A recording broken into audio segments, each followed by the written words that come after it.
And I have composed another list of discussion points throughout the day, and I'm just going to share them for day 2 as we did for day 1.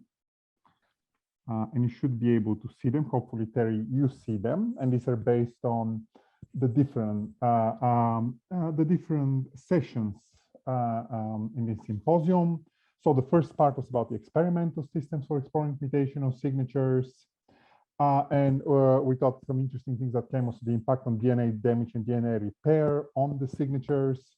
Can we look beyond mutational signatures? How do we understand tumor progression agents? I mean, we can sequence for mutational signatures, but what do we do for TPAs to better understand them?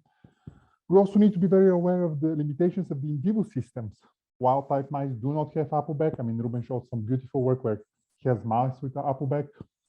Should we be using other in vivo model systems other than mice? And same questions for in vitro mutagenic models. I mean, we saw some disconnect between some of the in vitro mutagenic models. What's the appropriate one? Cancer cell lines, fibroblasts, iPS cells, organoids. Do we need to repeat the same experiment multiple times and do technical replicates in each system? And obviously, there was the question about sharing data. Dimitri brought it very strongly about sharing the somatic mutations, which can be restricted by a number of factors. But there's also the point of sharing the mutational matrices or mutational signatures in a useful format, which may be much easier to do and overcome some privacy concerns. And then we move to the translational aspects of mutational signatures. Can we utilize them for screening and understanding germline predispositions? Can we use them to identify less toxic and more effective therapies? Some beautiful work showing chemotherapy treatment uses barcodes to better understand clonal evolution and to time it. Mutational signatures as target for modulations. Again, the connection between the MHC1 and MHC2 genotypes, some link to patterns of mutations and mutational signatures, and can that be used for better response to immunotherapy? And again, the last thing comes to clinical relevance of mutational signatures. I know some colleagues here are using them as part of their molecular tumor boards, but can they be useful? Can they be used on a more large scale? So this is the general discussion points we have compiled for day 2. Terry, do you want to add anything to that? No, we put it together. So I think I'm going to stop sharing the screen now so people can see each other, and then we can just start a general discussion for about half an hour or shorter or longer about future directions. And I would like to ask all the speakers who would like to join to turn on their camera or to participate and hopefully turn on their cameras.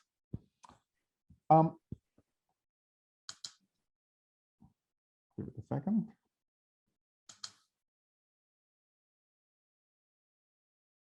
Okay. So maybe we can start talking a bit about experimental models. And we know that in the literature there has been some disconnect between different experimental models. And as I see Dimitri and Ruben with their cameras turned on, the question is, what do you think is an appropriate experimental model? I mean, the fact is, just to put that in a further context, all the we see a lot of ApoBec in adulthood cancers. In none of the experimental systems, unless we trigger it, we do not ever see ApoBec. Doesn't that tell us that we should be using? Well, so or maybe I'm wrong. So could I just jump first here? So every model is exactly that. It's a model, right? So it'll give us some insights to whatever question we're asking. I don't think anything that I'm aware of, even our squeaking, fully immune competent mice with tumors, are fully recapitulating what we see in humans because, we've necessarily had to disconnect the gene from its normal regulatory mechanisms. So for instance, any kind of endogenous variation, any type of chromatin variation, any type of gene expression variation that would naturally be in a person won't be there. So I think we're just going to have to live with that. So do you suggest that may I suggest some sorry Dimitri, I was asking, do you suggest then that for testing any specific hypothesis we should use different models before saying this is it? Yeah, I think so, and ideally complementary ones too. So completely orthologous and complementary models before getting too conclusive. I had actually a small suggestion from organization. If we can ask somebody, maybe Ron can send email to all panelists that discussion has started instead of the break, because some of them may be planning to join discussion and they will arrive only at the very end. I see that some participants are missing, especially, and some from a session where I was a panelist. Thank you. I can do that. Thanks, Dimitri. Ludmila, you wanted to? Yeah, so I want to add about this to discussion about the models, because models, because of their simplicity, and we are trying to make them as simple as possible, assume the single gene and single effect situation, and there's always polygenicity. Even in APABEC mutagenesis, of course, APABEC is a factor. It's the strongest factor in this equation, but we are not modeling, for example, the factors which are modifying APABEC activity, including UNGs. So there are multiple mechanisms which are not included in this model, especially in the mouse situation. So models are good, it's starting point, but we always have to be conscious about that. Okay, this is just a subset we can handle. Mm-hmm. Yeah, I was going to add on that I fully agree with this. Models are models. We are not going to have one that is perfect, and I don't think we should even aim for finding one that is perfect or should solve everything. And we even used Leishmania as a model, and it was useful for us because we found the same trinucleotides being hit in the 5-fluorouracil. It's the best model? No, probably not, but it was useful at that time. So any model is good if it's useful at some point, and that's what we should aim, I guess. I thought that was really clever, but also illustrates how, absolutely much more we can do to treat pathogens, right? We're throwing general mutagens at them, like, really? We use Tendai virus expression. It's a mouse model, it's a mouse virus, but it doesn't matter because it induces the same interferon response, which is a good model for induction of APABEC3A, at least. It's a good model. Mm-hmm.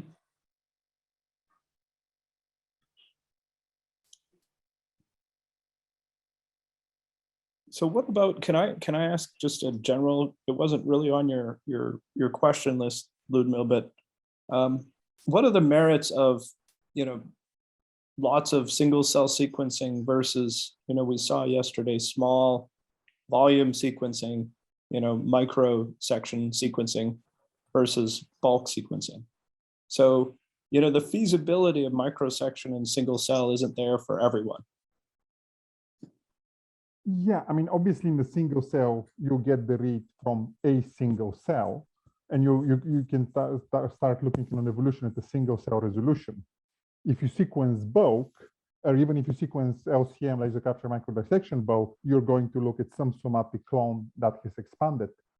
Having said that, some of the work Alan showed and some of the work that the Sanger has done with the duplex sequencing, twin strand bioscience, etc., you can actually do duplex sequencing in these samples without, and that will not be single cell, it will be on a bulk sample, and it's going to give you the average mutational profile of that normal tissue.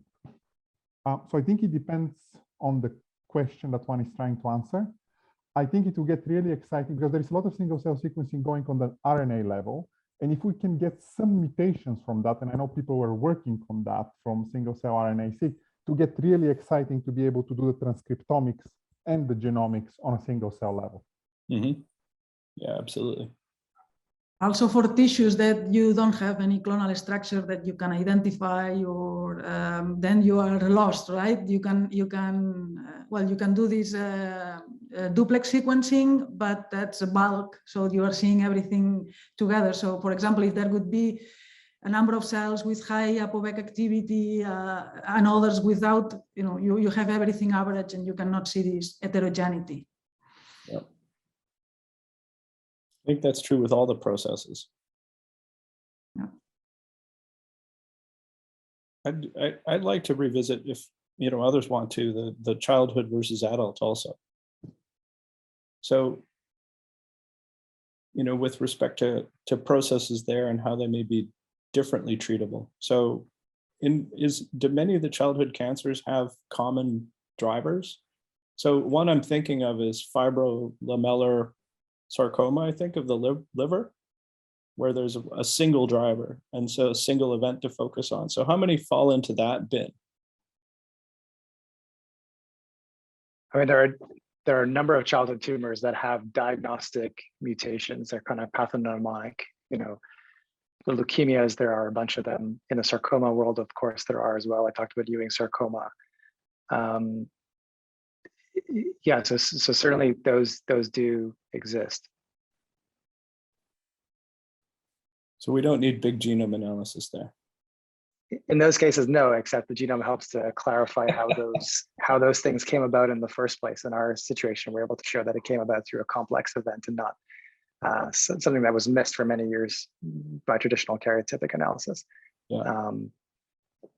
But you're right. Generally, a targeted assay will be good enough to diagnose it. Yeah. Thanks.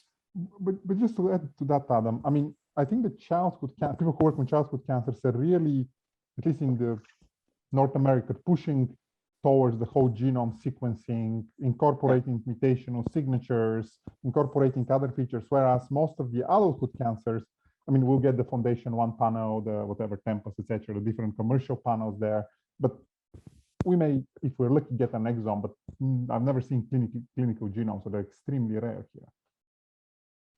Yeah, that's true. Sorry, I didn't want to dismiss the need for whole genomes in pediatric cancer. I mean, since that's exactly what we're pushing for ourselves. Yeah, there are a number of, in terms of diagnosis, there are a number of pathognomonic fusions, but that's not everything that's out there. And in fact, there's a long tail of different diagnostic entities in childhood cancer, and at relapse, we're finding a big utility of looking very broad, and the genome gives us a structural rearrangements, which we wouldn't see otherwise if we ran a foundation panel, for example. On this, I'm sorry because I missed the communication for a few minutes, so I lost completely. So I don't know if you have already discussed this, but since you're talking about the childhood cancer, I was very interested on the point of looking at the transcriptome on the RNA. Do you suggest to do this in specific clinical settings to test together? I think it's a little bit early to say. Already discussed this. I'm sorry if you did it, but we didn't talk about the RNA output. And just to clarify, though, I went by it really quickly in my talk. Is that RNA output analysis was for both childhood and adult cancers, and in fact, because we mostly relied on the TCGA, it's a phenomenon that one sees predominantly in adult tumors. Okay. And we're currently reanalyzing our pediatric cohort to see whether that's the case here as well. It does separate out survival, so there is maybe some clinical utility to it, but it's still quite early days. Okay, thanks. Yeah, and I'm happy to talk to you more about it later. Dimitri? Yes. So, in fact, I wanted to add a couple of words about RNA. So most of you probably noticed the work from Remy Boisson about RNA editing by APOBEC3A. And in fact, there is even a simple drop digital PCR assay that has a very good correlate with APOBEC mutagenesis ongoing in that particular set of cells or in a tumor. And this is one potential use of RNA in future mutational signature or mutational monitoring mutagenesis in tumors or even in normal tissues. But the other thing is, which is not, technologies are not ready yet, but imagine there would be a high accuracy of single molecule RNA, so something like Oxford Nanopore, very much improved. And there is much more RNA in the cell than DNA.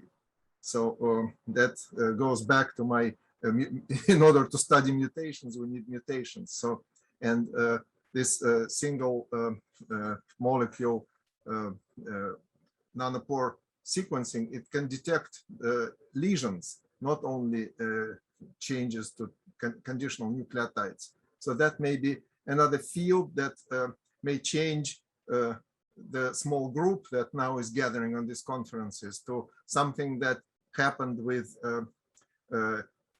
genetics after genetic engineering was invented or after PCR was invented.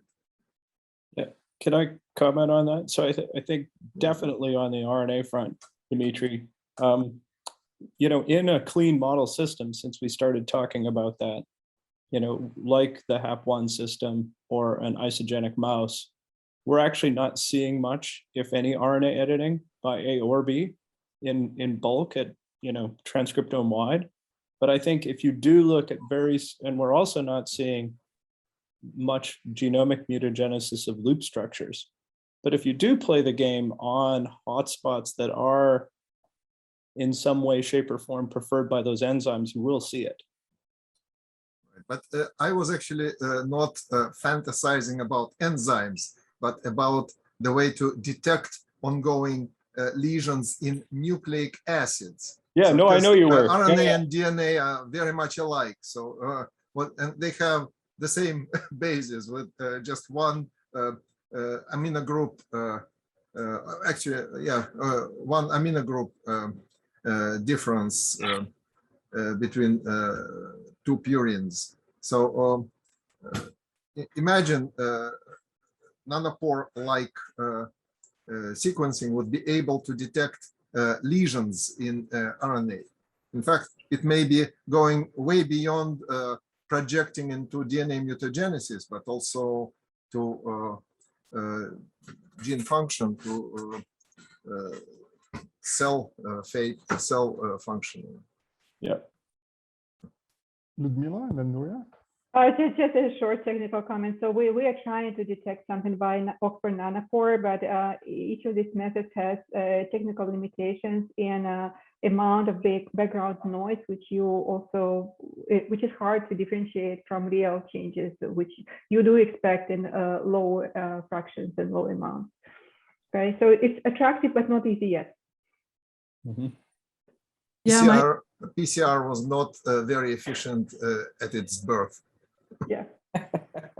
My comment was on the same line. We have done some experiments to try to see if we can identify lesions in the DNA with nanopore. We have tried with several compounds, and the results are we don't aim to identify a single base resolution because that's very noisy, as Ludmila is saying.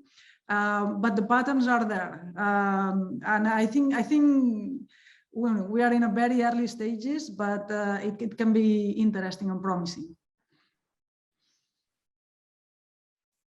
I also want to bring the discussion back to germline and the germline somatic interaction, for you to maybe comment on how do you see that going into the future, both in regards to MHC, as Hannah was discussing, and Ludmila in regards to predisposition, germline SNPs that predispose to cancer risk. My vote that we should be looking for this. We should be trying to identify. So I think when we jumped into this area, it was really an opportunity for us because there was so much data generated already by all of you here. So thank you very much.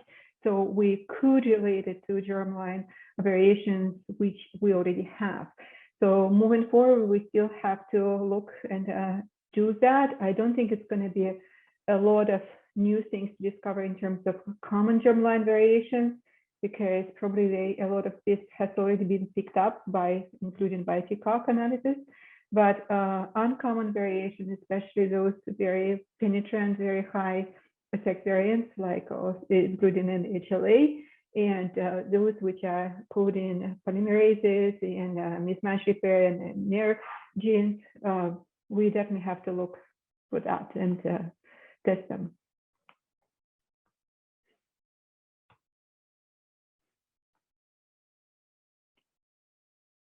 Yeah, I think, I mean, just broadly looking for associations is difficult, and a lot of studies don't, unfortunately, measure genome-wide germline. We have, whole genome sequences for relatively modest numbers of cancer samples. And I think also looking for these types of interactions will depend on maybe looking at it from a cancer biology and evolution perspective as well. Like maybe we should be looking at potential for the genetic background to modify the processes that we already know are really important in cancer. And certainly the effects and the evolutionary advantage, I think, in terms of tumor development are going to be much higher for the somatic mutations, but there is potential for interactions to be important, and specifically in the context, I think, of therapy. Dimitri?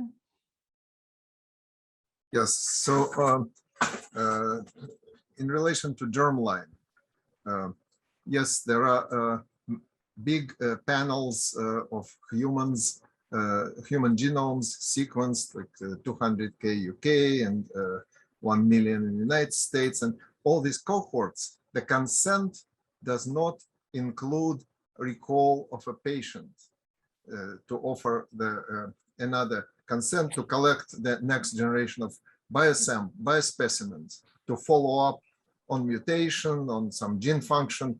At NIHS, we do have such thing, but only with just 5,000 resequenced individuals who have consented for recall if they will decide, of course, to come. And I think it just came to my mind that for mutational signatures field, it may be also very important to have such cohorts and to stimulate creation of such cohorts. So if we can put it towards NCI leadership, this thought. And it's not the first time I'm not the first person to say it, but I did not hear many people saying it from large level of administration. So guys, you have maybe a better way to the ear of your directorship, and I'll be happy to send this information about our NIHS cohort, recallable cohort. Hello, everybody. I am so sorry. I have to say, I missed half of all of this conversation. My Zoom kept crashing. So I hope, Ludmila, you kept continuing the conversation. Yeah. With that, I want to bring at least two more questions. One was for Teresa, and you know, you showed Repair-seq when you're trying to even further deconvolute the mutational signatures and better understanding it. And you know, Dimitri brought a very good point of using additional technologies for actually detecting adducts and better understanding DNA repair. Have you thought of incorporating some kind of information on the actual damage in a future version? So in general, the idea is that what we are trying to separate is to separate what we call primary signatures of the mutations that are additive and independent from the mutations that occur only because other processes have been acting.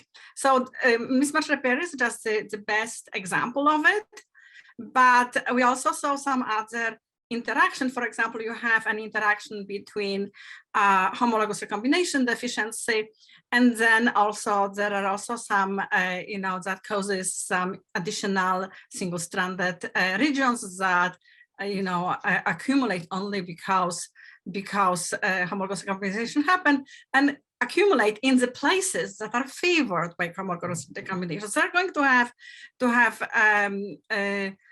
another signature. So our method for now is agnostic, and we still are experimenting with it, what we can learn.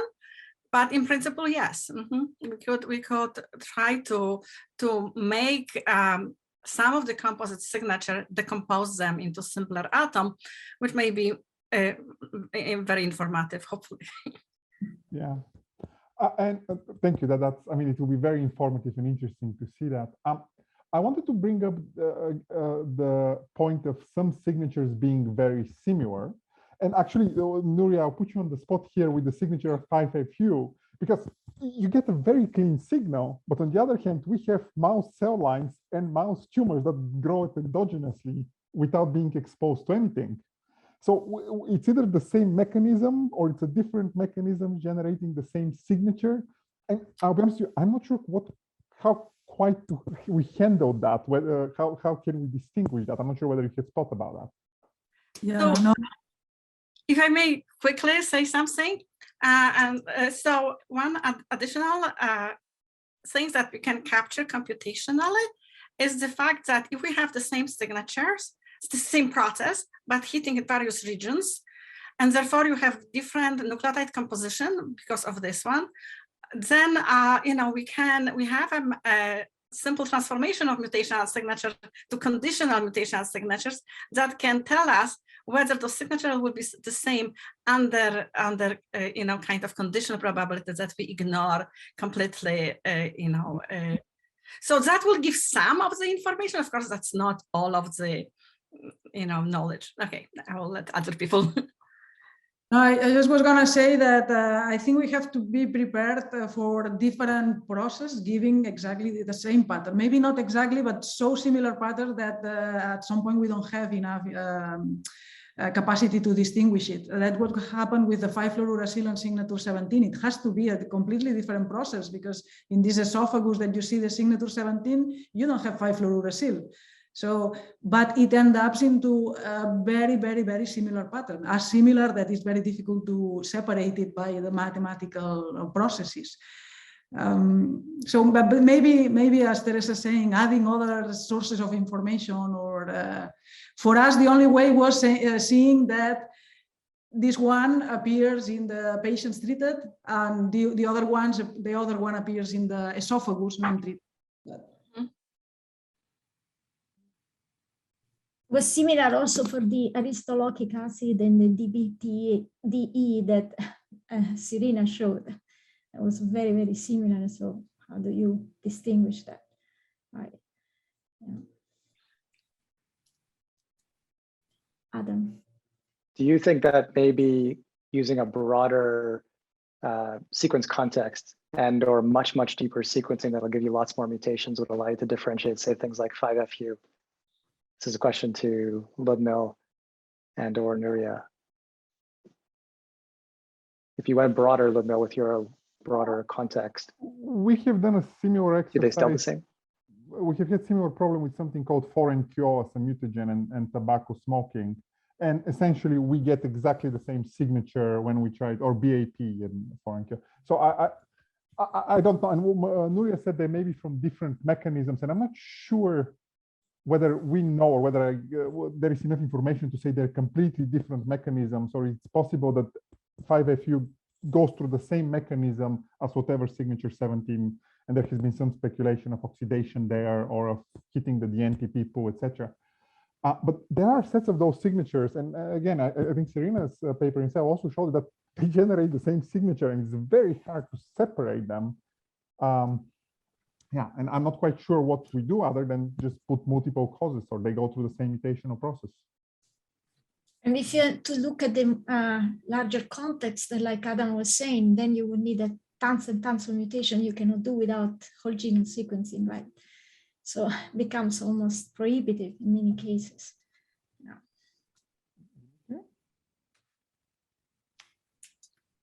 Okay.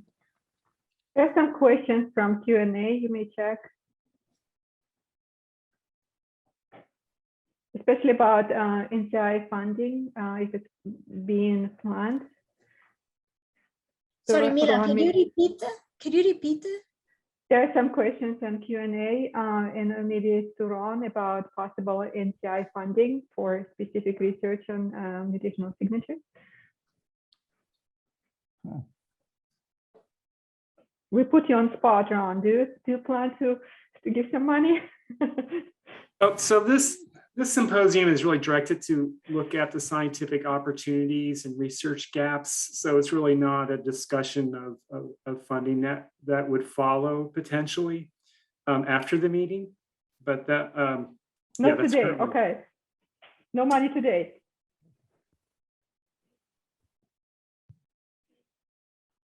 It's end of the day anyway, so no money for today. Okay.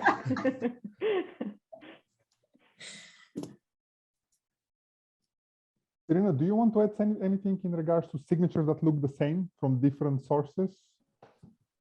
So sorry, I was a bit late there. I had dropped off just to get home to get to children, and I didn't realize that we had started very early. So, so signatures that look the same that come from different sources. Yeah, I mean, the more we, Ludmila, when we started doing this, it was quite straightforward, right? We had our 21 signatures, and that was great. And life has just become really complicated. And I feel like every time we get more data, while it resolves some things, I think it also complicates some things. And maybe we as a community need to just come to terms with that. And actually, when we're doing our interpretation of each data set, that we have to bear in mind not to be too naive. And here, I think, you have, today we saw, what was it, DMBA, DMBA, is that the one? Yeah. And aristolochic acid and Just mentioned that. They all produce that incredible T2A pattern, right? Which, initially I just went, this is just wrong. We've just gotten it wrong in the lab. But, maybe there are different compounds, but if they attach to certain adenines, because the twist of the double helix are certain adenines with specific sequence context that just make it more likely for them to be adducted, then many different compounds could produce the same signature, right? And could produce the same final outcome.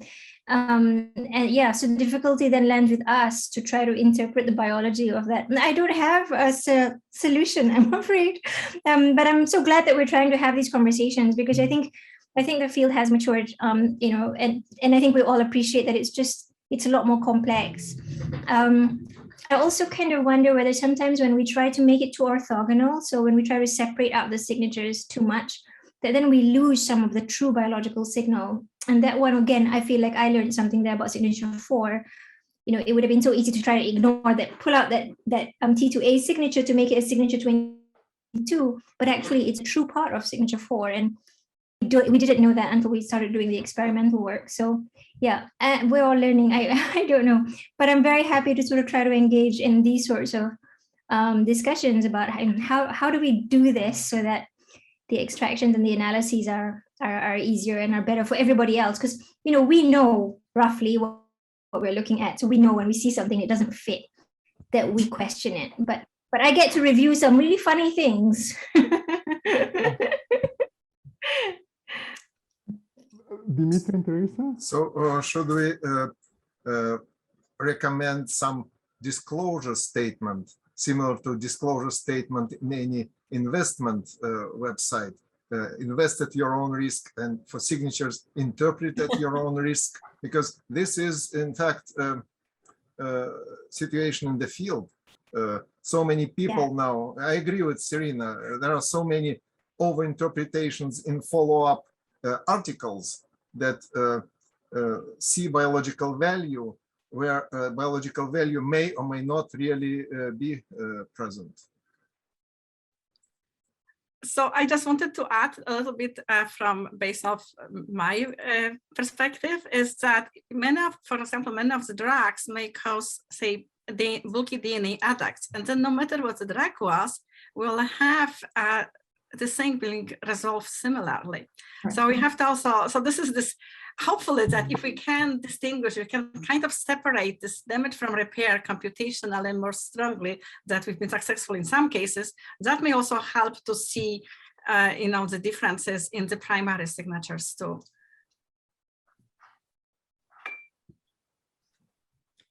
I just wanted to ask, since we were discussing now that we needed to be cautious in the interpretation, and there is a necessity for this community, this research community, to work more to try to disentangle the different signatures. So if we have to define some future direction that we wanted to suggest, would it be more work together, more type of workshops or discussions, or exchange of data, or creating a database that one could use for multiple testing from different ways? So what would be the best suggestion, or a few good suggestions? Serena, maybe you start. Gosh, there's probably a relatively long list, and we might, maybe the best thing is to kind of have workshops where we're discussing certain things. So I don't know, I'm making it up now. A workshop on how to do, I don't know, maybe not extractions because that's been slightly done to death. Assignment, so assigning mutations to it. Yeah. Maybe let's do a workshop on that. Like, what's the best way to do that so that I don't have to review all these papers where I'm going, it's just bad maths. You know, can we, and then maybe another one would be how to, you know, what are you know, this is a question that Ludmila just asked me about, you know, trying to figure out whether there are ways that we can disentangle different things causing the same signature, or maybe we don't need to. And actually the other one too, which is many different etiologies, or one etiology who causes multiple signatures. One etiology, actually one of the things that's really sort of kept me awake at night sometimes is, you know, I showed you the mismatch pair signature and I said that the different components are quite slightly different things, but the overall pattern is this, right? And Ludmila had shown in his paper that there's all these different mismatch repair signatures. And, you know, when you do the experiments in one model system and you get this signature and that signature. But then in the tissues, the exposure to the amount of proliferation could affect the C and T component. The amount of oxidative species could affect the C2A component. The amount of, I don't know, something else could affect the T2A component. So maybe it is all the same signature, but you're looking slightly different because the kind of damage is actually slightly different from one tissue to the next. So I don't know whether that's the right interpretation, but I think it's definitely possible because our cells in our different tissues proliferate at different rates. Our exposure to oxidative species is different from one tissue to the next. So, and I think this is the group of people that has the maths to sort of say, okay, let's model this and let's figure this out. Actually, can we, you know, between Gadi and then Ludmila and all, can we figure out a way of sort of saying, okay, this is roughly a mismatch repair signature, signatures 6, 20, 26, you know, all of these are variations of a theme, or, you know, is there a way of modeling it to sort of say, a mismatch repair signature is this with this intervals at these trinucleotide contexts, and you know, and actually all of these are mismatch repair signatures. It doesn't matter that they've all got different numbers. They can all still be part of the mismatch repair signature spectrum. And so maybe we just need to be a bit more flexible with how we think about the stuff that we have found so far. It doesn't mean that anything that's been done in the past is wrong. It's just we're just thinking about it in a slightly different way. I don't know, that's, you know, just an idea of like things that we could start to explore, because we have been quite binary about, you know, this is the signature, this is the profile. But you know, there's definitely been, like in the IPS models, for example, one of the things we can do is we can turn them into different tissues, and you know, there's definitely some things that are quite interesting about doing that exercise and sort of seeing some of those differences. So yeah, I think there might be some opportunities to explore things like that, and then we can kind of group things as, if you find these signatures is roughly in this network of mismatch repair signatures, or this network of oxidative species, this network of signature 17 related outcomes. Absolute cause not quite known, but maybe it doesn't matter. I see the problem here that maybe actually close to indeterminability principle of quantum mechanics, that for when we are going to certain level, we just cannot tell because we have only 4 nucleotides and we have tens of thousands of components in cell, which all may affect signatures in this just 4 nucleotides. So, and I do not see a consensus that we can develop based on just one desire to develop some set of reliable signatures. But what we can do, and I see the analogy in what happened in DNA polymerase business long ago. Some of people who are listening, maybe even not in high school at that time, but the DNA polymerase community experts got together and said, we are going to set a nomenclature for DNA polymerases, and everybody should name them in certain way. So, but with mutational signatures, of course, it's more complex. But what we can do actually, we have now the list of several hundred people who, at least initial, were interested in knowing what is mutation signature and what we can say. And these are the participants of this conference. So what this group of panelists or even subgroup or just chairs can develop a simple questionnaire. What do you expect from mutational signature? And you can name it a little bit. I want to know the source. I want to know the environmental lesion. I want to recommend treatment, and send it to people and see what they answer and see how much overestimation is there in the field, and address this overestimation with proper scientifically formulated warning, or not warning, but some paper similar to this DNA polymerase consensus that happened many years ago. Right. I just want to add to what's being said, because one of the things I actually like in this field is that there is competition and there is multiple tools, websites, and interpretations. And one of the things I worry is if we get all together and try to think of it, we're going to come to one thing and try to mandate it if that's even possible.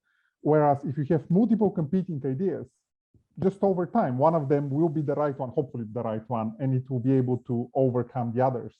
So I actually quite like the variety of things. And I share Serena's thing. I review some papers that are completely wrong, and they don't get to good journals or don't get published. But some of them do get published, but I think they'll just disappear from the literature with time.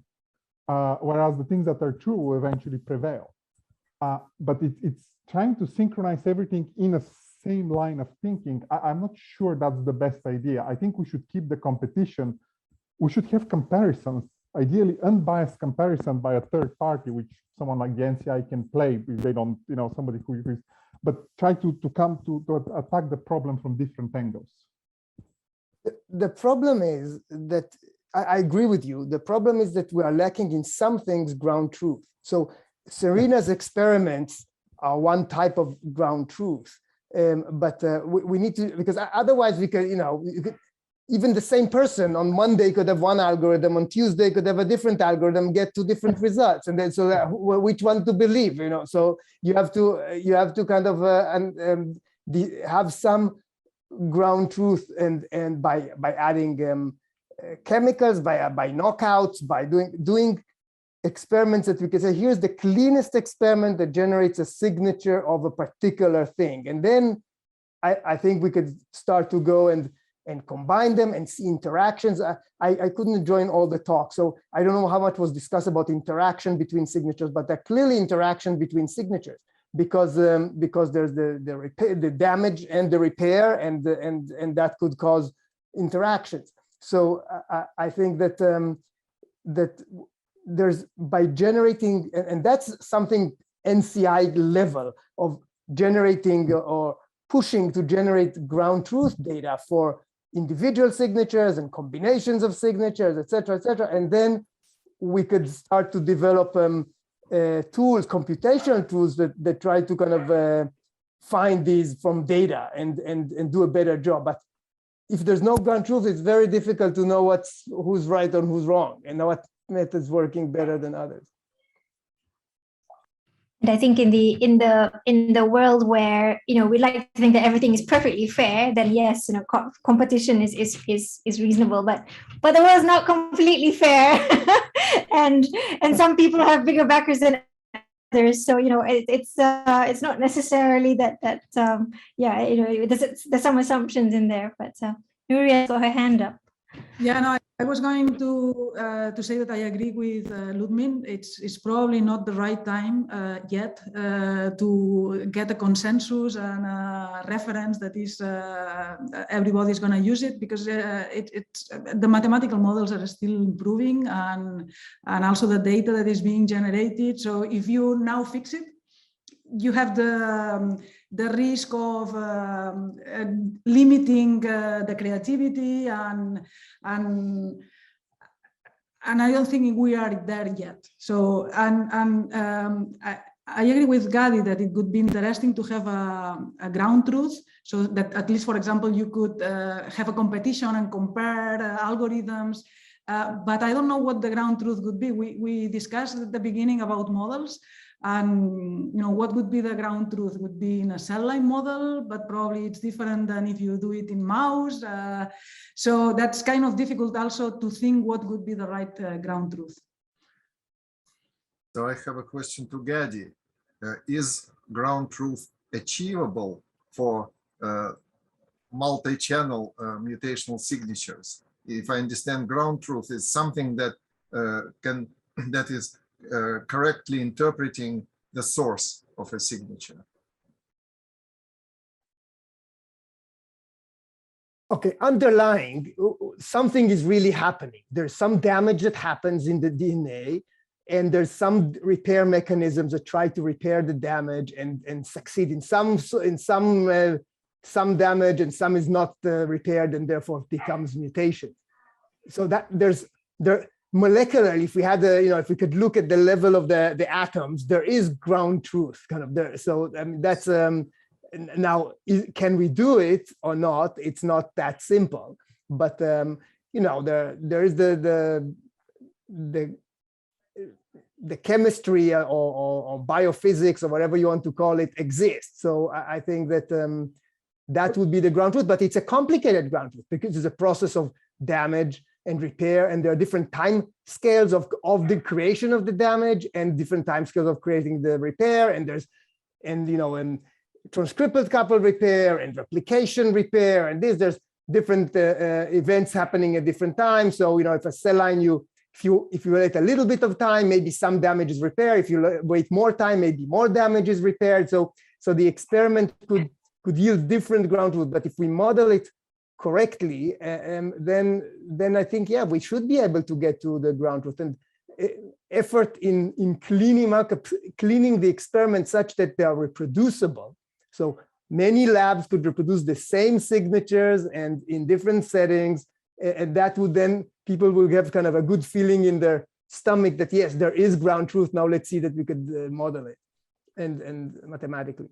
But Gadi, just thinking about the Appleback signatures and the amount of paper and literature of people crashing about different types of Applebacks and different kinds of systems. And these things are getting closer to do, but there was a time where it was the Appleback 3A or the Appleback 3B and Appleback 3A showed up, etc. And it took several years to start getting to the point that maybe it's both, maybe it's some interaction, etc. So I don't, and that's one of the cleanest signatures. If somebody tries to reproduce signature 5, you can do your CC2 mutations, but I'm sure you can do another 5 things. And then you start, is my experimental system better than yours? No, I agree. It's not as simple. And I agree with your initial point that I'm not sure we are at that level now that we could say, oh, we know most of the things, that's it. We have the periodic table of signatures, and we know what comes below hydrogen and what comes below carbon. I mean, we don't have that yet exactly. So I think time will need more time to do it, but that should be our goal, and some signatures could be easier than others. The flat-like signatures are problematic. The signature 40 that kind of popped up, I mean, it wasn't there a few years ago. Where did it come from? And do we really agree on it? And is it 5 and is it 40? In some cases, we are confusing between them. And so I think that there's still a lot of open questions. But some things that are based on either a clear mutagen or a clear process, maybe we could have simple answers. So the ground truth would not come in one go. It will start to create build the puzzle of the ground truth in easier spots first, and then in the more complicated ones. But that's what I'm hearing is NCI really needs to support and fund the ground truth exploration.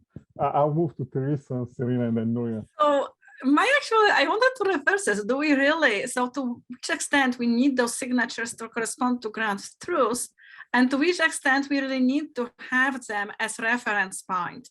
Because right now, if we, have, some kind of given on the table the correct signatures, I think it's useful to still keep the ones that have been so far being used as reference, because lots of research has been done on this. There's lots of literature that refers to those signatures. So it helps us to navigate this landscape mutation signature, even if they may not have like super correct ground truths, because various research linked to it. So that, in my opinion, has value on itself. Yeah. So I was gonna actually, Teresa kind of touch on the point already, which is that, you know, it is an iterative process, and which is what we have seen, right? We started off with 5 and then 21 and then 30 and then however many now we've gotten to. And while we are saying we don't want to have a consensus, that is exactly what is being produced all the time. You know, there is this set of signatures that we encourage everybody to use. And then when we're reviewing papers, you know, and I see some of the reviews that all of us do, we're saying, well, why haven't you used those, the most recent version of whatever? So while on the one hand, we're saying we don't want a consensus, on the other hand, we're kind of imposing it on the scientific community. So, and I wasn't suggesting that we should have a consensus when I was saying that, you know, what were some of the ideas that we could kind of discuss. It is to promote different ways of thinking about signatures, of how to explore and how to come to understand it. Because as Gadi says, you know, until we have a clear ground truth, whatever the ground truth might be, at the end of the day, it is just mathematics. And when you want to try to model biology with mathematics, it's quite hard to do that perfectly well, because biology is complex. So, you know, I think the competition and the different ideas are really, really important, because otherwise we won't make progress, because otherwise we will all think in the same way. Let's go from 21 to 30 to 45 to 94 to 105. And that is a failing. So I think how to think about different ways of thinking about signatures is it's just, you know, let's consider workshops where we're kind of exploring, you know, different opinions. And, you know, I wasn't here for a lot of yesterday's talks, and, you know, some people combine different mutation classes for their signature extractions. Other people feel that is actually muddying the waters. So we're all going to have slightly different opinions, and I think that's fine. That's, you know, it's a case of this is the scientific process, and I think we should embrace it. I don't see anything wrong with it. I guess in the end, it is an academic process. And then for me as a clinician, all that I'm interested in is that when we use it in patients, it's correct. So, you know, I don't care whether it's called signature 3 or 39 or 40 or 58 or whatever, but if we don't quite get it right, and then people start using this in clinical trials and actually they're wrong, we're not going to get the right outcomes for patients. And for me, that is the limiting factor. Yeah, I don't have a solution, but I think for me, there is some need to provide enough guidance to the community that they use mutational signatures in the appropriate way, so that we certainly don't bring harm to patients, but then we also bring genomics to patients quicker.